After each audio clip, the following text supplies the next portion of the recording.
Hello, my name is Cameron Smith. I'm Melvin Chavez. And I'm Mike Schmidtbauer. And we are here to present Engineer's Roulette. Engineer's Roulette is a arcade style game, very simple to pick up and play, and the rules are quite easy. And it provides a lot of fun in that you can see in real time the probability of the roulette. We'll start the game here with press of the button. And as you can see, after our starting jingle, we have a very nice fader that lights up 100 lights. The core gameplay loop is very easy to pick up. With each iteration or click of this button, which is a round, it'll randomly generate a number between 1 and the number of lights. So at the beginning of the game, it's always 100, but as I press this button and it generates our new number, we actually see that we have now moved down to, we'll call this about 60 lights. From there, our probabilities change with each iteration. I had good odds at 1 in 100, but Melvin here, when he presses the button, is now choosing a number between 1 and 60. He got about 10. And the game keeps going on and on, round after round, until one person, after an unlucky press of the button, lands on a 1. Whenever someone does finally land on a 1, as you see we're on 3 here, that player then loses the game. A sort of losing jingle plays. We have a servo arm that raises a flag that says loser, just to add insult to injury. And the game is essentially, that round is over. Now, we have programmed this also to be, you can play multiple rounds very quickly without having to restart just by the press of a button. That's the core gameplay loop. Very easy to pick up. It plays very quick. The rounds are very fluid. And Melvin here is going to talk about all the components and everything that went into making this game.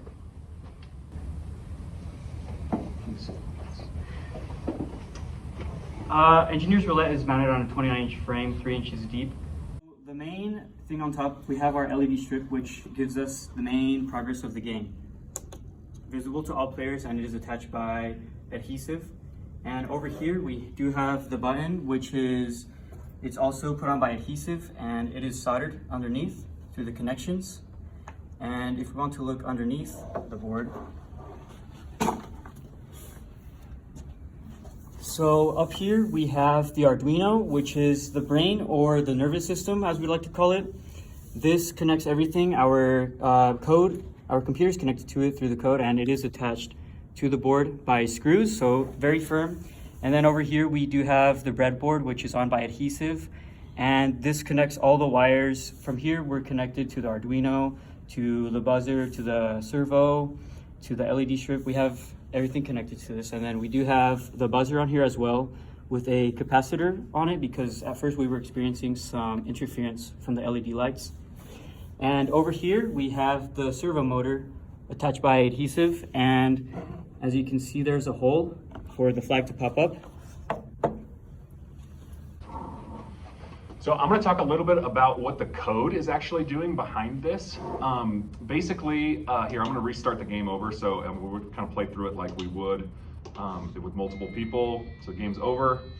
So it kind of utilizes 2 phases. One is kind of like a setup phase, and the other is kind of it's just a loop. It's a constant while loop. So at the beginning of the game, it sets up all of our variables, just like I think a lot of us experience in labs. You just kind of hook up the Arduino, hook up the Arduino strip, hook up the button, hook up the servo, all of those things. We're utilizing 2 different libraries with the Arduino. The servo has a library with functions that we can use, and so does the LED strip. The LED strip library is from a manufacturer called Adafruit, NeoPixel, and then the servo library is just included within the MATLAB support package. So those are both added when we add the Arduino connection, and then as it sets up all those variables, it's done, and now it's ready to gameplay. So that when I click this button, right now the code is waiting, it's in a while loop to wait to read this button. So when this button clicks, it's gonna play the jingle, and it's gonna fade up the lights. And you can see it fades up the lights. And the way that this fade is accomplished is by using a for loop. So basically each one of these lights has a number associated with it. So this is 1, this is 100, and all the way in between. And so it iterates 1 to 100 basically but of just turning each light on and on and on. So it just goes through quickly and it fades. And as you can kind of see, it was the first 25 were red, the next 25 were white, the next 25 were blue, and then green, and then it all turns. So the code, that's all of that is written into the code. So then right now it's still looping and it's waiting for our button, this data sensor collector, to be able to read what's going on. And so as soon as I click this, it's going to advance the round. And this is just the same for loop, but in reverse. So instead of incrementing by 1, which is the default, it's incrementing by -1. And instead of going from 0 to 100, it's going from whatever the last n was to the new n. And so it fades down as you see through each round. And then it also has an if structure in there that if now it's at between 50 and 25, that's what your odds are. It kind of increases in intensity, I guess, if you will. As we get closer, it'll go red to kind of indicate your progress. You can kind of think of this as like a health bar, like in a video game. Like it starts green, you're full, and as you get further and further down, you start to sweat and start to worry a little bit more. So it's kind of designed to make things a little bit more intense as things get closer. So as it goes down, it's going down and going down. When it finishes, you can hear the jingle, and then it does another flashing of light animation. So that light animation is a for loop, and that jingle is a part of it as well. The jingle basically is achieved by setting an initial tone, and then each time it iterates through the for loop, it will actually change the tone in decreasing in frequency, which is why you get that da-na-na, which is kind of a loser sound. And then this servo motor is just kind of waiting throughout the whole game, and as soon as the n hits 1, it goes into this position, and then again, this button is just waiting for us to play again. So when I click it again, the button or the flag is going to reset, and it's going to go all the way through, and that's achieved by just putting everything in a while one loop, so that it just will continue to loop as long as we're still going here.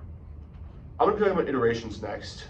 This project had some pretty funny iterations. When we started this class, we didn't really have a lot of tools, so we were attempting to brute force nearly every single calculation.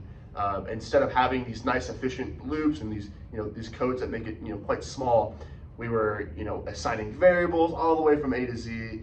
We shrunk it down from about 250 lines of code just for the very basic functions of generating numbers and setting the variables, all the way down to about 14 lines of code. So we really cut it down, and it just makes our code a lot faster. Yeah, and so as we learned more things throughout the class, this added to our toolbox of knowledge and expanded the scope of the project. We were able to evolve and flow smoothly instead of having very version 1, version 2, version 3. So because of what we were learning through the class, we would apply this, and we were able to form the project into what it is today very smoothly without any big issues. And really our goal at the beginning, at the onset of this project, was to be able to kind of familiarize ourselves with the Arduino. None of us had ever worked with an Arduino. None of us had ever done any programming or coding of any kind. And so really our goal personally was to just learn a lot about how to utilize Arduino applications in lots of different ways. So we wanted to include a lot of different components, which is why you see an LED strip, you see a servo, you see buttons, speaker. Like we have lots of different things going on at once, which is kind of a lot of different things, but we did that intentionally because we wanted to learn how to use them, and that really our goal was to be able to figure out all these different applications of Arduino so that in future classes and in future applications as engineers we'll be able to apply similar things like this. And I think we really achieved that. I think it's funny as we just kind of debrief this project among ourselves, it's amazing how much we've learned from going back 16 weeks ago to not really knowing anything about this to be able to go and build this from scratch. We're really proud of the product and feel like we accomplished our goal that we set out to. So thank you so much. We hope you enjoy it, and we happily challenge any of you to Engineers Roulette at any point. Thanks.